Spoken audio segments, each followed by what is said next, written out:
Sean as well. And then you've got George and Sean who didn't play last. Yeah, it's looking very doubtful for John with his dead leg. It's taken a long time to heal, and dead legs can be a week to 3 to 4 weeks. So it's looking very doubtful for him. Steve should be okay. Yeah. George and Sean are fine. It's a shame you can't get that. We can't quite select from a full backline, but we're not far away. You know, and I have to say that Scott Williams will be showing up very well. I know Gav Moore has played well all season, and we know the ability of Regan King, so we still got a lot of options there. But to have John in the mix as well would be great. And of course, Sean Lamont can play anywhere now. Yeah. It was a long weekend for Munster, a lot of travelling and playing 31 degrees heat today. Do you think that might have taken a little bit out of them physically as well as emotionally? It's quite possible it has, and the only thing I'd say about Munster, you know, they're such a quality side, so used to winning and got that winning mentality inbred in them. You know, they'll want to come here and continue their fine league form. You know, they're not going to come here and lay down, that's for sure. I'm not sure what side they'll select, but I think they've always seen us as a good challenge for them, so I wouldn't be surprised if they're pretty close to full strength. They just need 2 points to win the league. Yeah. Way off the top, which would be quite an achievement with 2 games left to play. Yeah, it would be. You know, it would be. The league is so tight, though. You know, you look at. I can think of 4 or 5 games ourselves that we've lost by a whisper, and the difference that would have made to where we are in the league. Even playing Munster out there, we were a pass away from beating them in the final play of the game. So it's all very tight, even though they've done extremely well to set the tone where they are. But it is still very tight, a lot to play for, and I think it's great for the league again that we've got a situation where we're coming to the end of the season and people are actually excited about some of these games. Where do you see opposition now, Nigel, in the 3 games to go? The only thing we can do is win our next 3 games to give ourselves any sort of chance to qualify. You know, that's the only thing we're in control of right now. The rest we'll rely on results elsewhere. But you know, if we do win our next 3 games, we'll be in with a shout. I was looking at the stats. Last time you beat Munster was in that quarter-final in Europe. It's been 10 games since. Is there any reason why they seem to?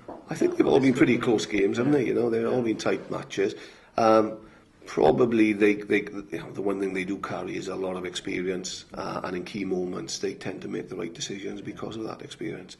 I think that's something that we're building within this group of players, and getting better at it. And this group will only get better at those key calls in the key moments because of the way that they're developing.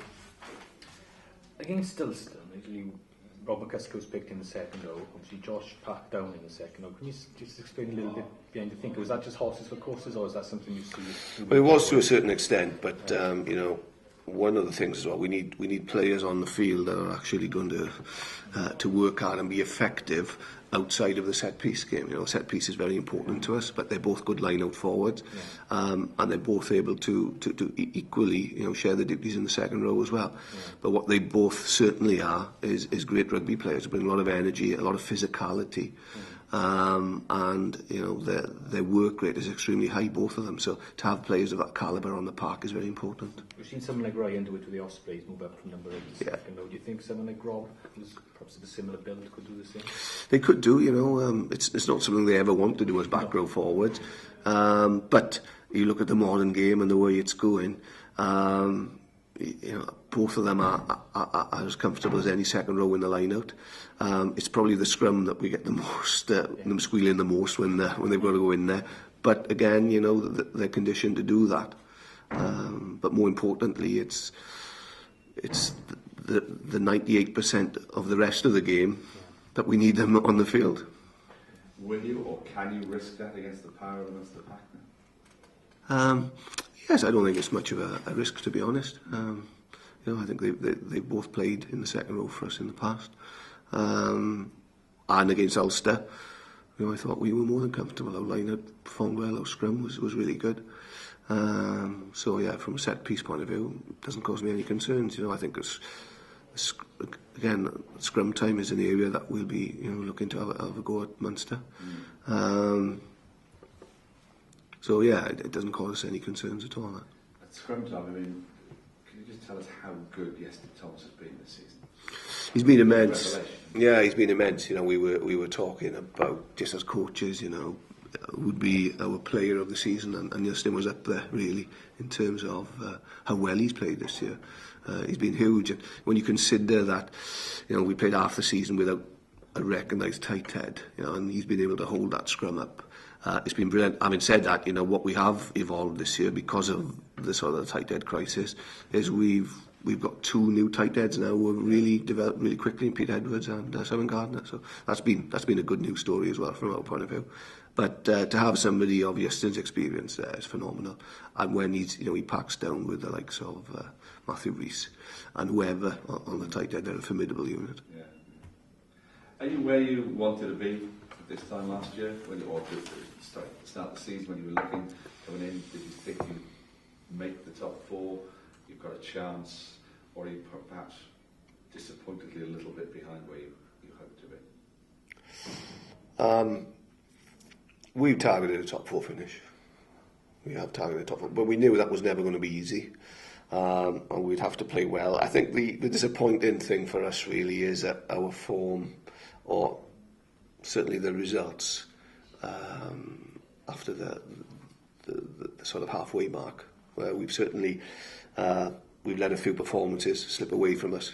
I don't think our performance levels have been poor. I think, in fact, they've been good, a lot better than we've seen last year.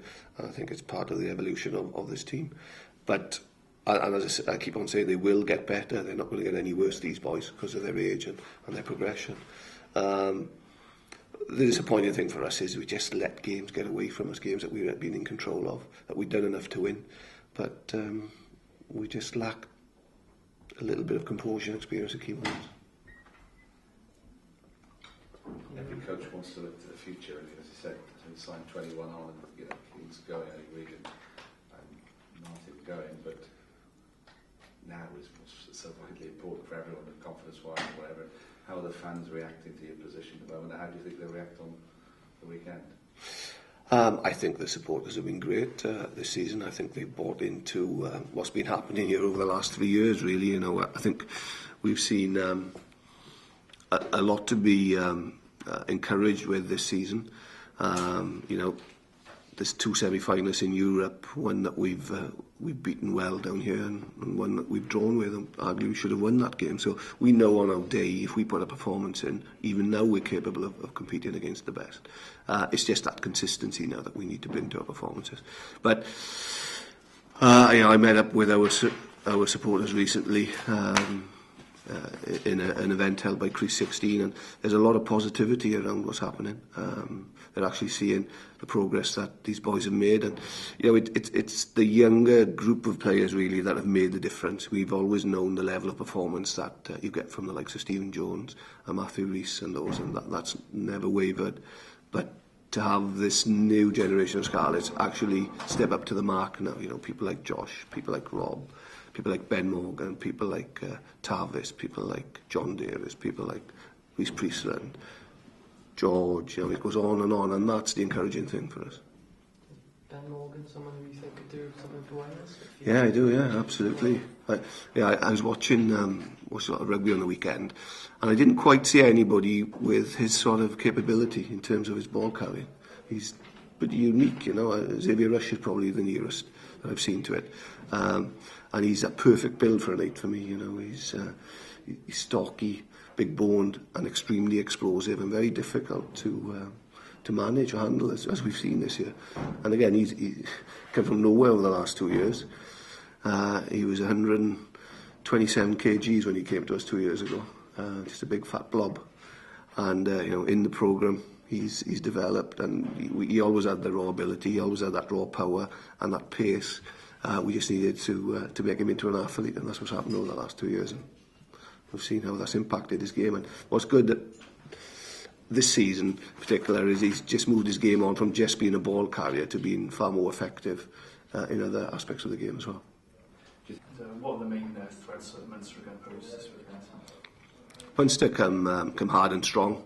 You know, they ask some questions of you physically, and you know, if you can't answer those questions, you're going to come out second best. So we know physically we have to be up for the challenge. They've got a good tactical game. They play the game to win. You know, and by that, what I mean is that they have a clear idea of their strengths, and they play to their strengths. And tactically, they kick the ball very well, which puts a lot of pressure on sides if you can't manage that area of the game. Ronan O'Gara in particular, how important is it going to be to kind of get him on the back foot, shaking up a little bit? Yeah, I mean, lots of people say that when they play against Ronan O'Gara, but not many people actually achieve it. You know, I suppose every team looks to target him. But I think what we've got to do is maybe take his time away from him when he's got the ball. Maybe look to cover the space that he may be looking in to kick the ball, and you know, see if he's up for everything else. He's a quality player, you know, and people say target Ronan O'Gara, but at the end of the day, he doesn't miss many tackles. So you know, he's a real quality player. Are they the team to beat now? Are they uncrowned champions already? Do you think? Well, look, they're likely to have a semi-final. Yeah, you can never say that because you know, in the semi-finals and the finals, it's all on the day really. There's no doubt they're going to qualify, and no doubt no doubt they have been the most consistent team in the league this season. Like just out here on the weekend, Vernon was with the semi-pros. He had his knee in a strap or something. What's the situation with him now? Obviously, because they talk of him retiring at the end of the season. Is he going to play again for this carnival? Again, he's had his knee locked, so they've had to sort that out. It's probably been something that's been troubling him for the last 2 or 3 seasons, and he's been able to manage it. But it got to the stage where he couldn't. And we'll just assess things at the end of the season with Vern. You know, he's out of contract at the end of this year, so we'll see where Verner's next move is really. Yeah, because obviously he's been a great servant. Yes, he has. He's played a lot of rugby for us, been a huge servant. He does a great job on the coaching side. You know, when Robin's been away, he's actually coached at regional level, and then he's gone down and he does the RFC as well. So, you know, he's been a great servant, playing, coaching regional and coaching RFC this season. So fabulous, you know, in fairness to Vernon. So it's just a matter of sitting down with him, seeing where he is in terms of his fitness and seeing how he feels. And then Yes. take it from there. Yeah, and see what opportunities, if any, are available. While looking up top and getting into the top 4, have you also got one eye over your shoulder? You've got to really, haven't you? You know, when there's always a mathematical probability, you can't afford not to.